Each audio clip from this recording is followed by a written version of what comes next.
รักใบงาต้องกินกับใบงาสลัดสุดๆบุรพาเลย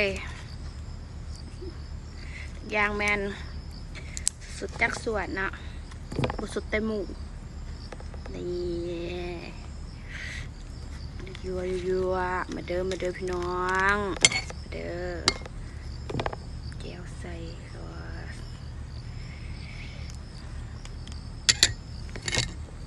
อนุญาตเด้อ